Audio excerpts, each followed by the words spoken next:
हा एक घडलेला प्रकार तुम्हाला सांगतो. ह्या कथेला मी तेच नाव दिले, काय म्हणावं हे कथेचं नाव. तर प्रत्येक आईवडिलाला वाटत असतं की आपल्या वृद्धापकाळी आपल्या मुलाने आपला सांभाळ करावा, मुलगा आपल्याला सोडून दूर कुठे जाऊ नये, हीच त्यांची धास्ती असते.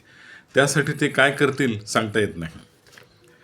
एका तरुण मुलाच्या बाबतीत असाच प्रकार घडला.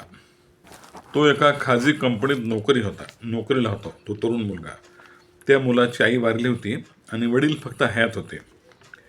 तसं त्या मुलाचा त्या खाजगी कंपनीत चांगला जम बसला होता. त्याची इमेज तिथे चांगली होती. त्या तरुणाची काम अगदी मस्त करायचा तो. त्याचे रिपोर्ट्स उत्तम. ही खरोखर घडलेली कथा आहे हा. जवळपास 40 वर्षापूर्वीची ही गोष्ट आहे. त्यावेळी तो मुलगा 25 वर्षाचा होता व त्याचे वडील 50 वर्षाचे.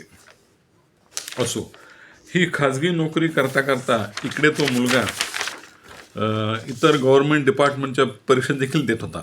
लागली तर लागली सरकारी नोकरी, पेन्शन वगैरे असते सरकारी नोकरीमध्ये. आणि एक दिवस खरंच त्याला कुठल्या तरी एका सरकारी खात्यामध्ये नोकरी लागल्याची ऑर्डर आली. पण हा त्यावेळेला कंपनीमध्ये काम करत होता. त्या दिवशी नेहमीप्रमाणे तिथल्या कंपनीत काम करत होता. त्याला काहीच पत्ता नाही. इकडे घरच्या पत्त्यावर आलेली त्याची ती नोकरीची ऑर्डर म्हणजे 3 मुलं त्याच्या वडिलांनी घेतले. त्यांनी ती ऑर्डर वाचली. आता ते वाचून त्यांना आनंद व्हायला हवा ना, आपल्या मुलाला सरकारी नोकरी लागली म्हणून. पण झाला उलटाच प्रकार. ते विचार करू लागले त्याचे वडील, आता मुलाला सरकारी नोकरी मिळाली म्हणजे हा आता दूर कुठेतरी निघून जाणार, आपल्याला बरोबर नेईल की नाही, उद्या आपण वृद्ध होणार, आपण तर काही नोकरी वगैरे केली नाही, मग आपल्याला कसली पेन्शन मिळणार, आपलं सगळं जे आहे ते आपल्या मुलावरच अवलंबून आहे.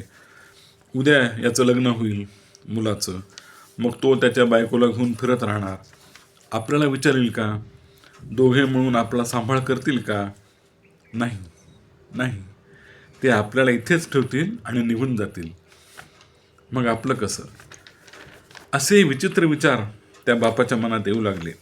आणि मग त्यांनी विचार न करता लगेच तो कागद फाडून टाकला, त्याची ऑर्डर नष्ट करून टाकली.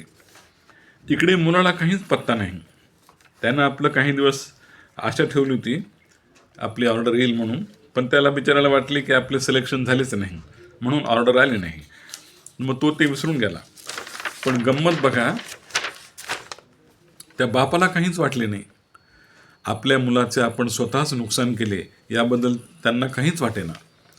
उलट आता आपला मुलगा आपल्यासोबतच अखेरपर्यंत राहणार हा आसुरी आनंद त्याला वाटू लागला. त्या बापाला तुळतुळ नाही, पश्चाताप नाही, काहीच नाही. मित्र हो, आता विचार करा, या बापाला काय म्हणावं, स्वार्थी म्हणावं का महामूर्ख म्हणावं का बेअकली म्हणावं. हे तिन्ही शब्द त्याला लागू पडतात त्याच्या बापाला. बिचारा मुलगा त्या सरकारी नोकरीत आला असता तर आज तो कुठल्या कुठे गेला असता, उच्च पदावर पोहोचला असता.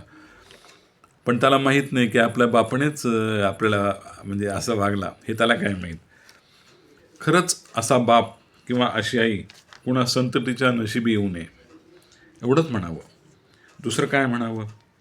आपल्या मुलाचं करिअर, मुलाचं भवितव्य ज्यांना कळत नाही त्यांना काय म्हणावं, त्यांना काय म्हणावं.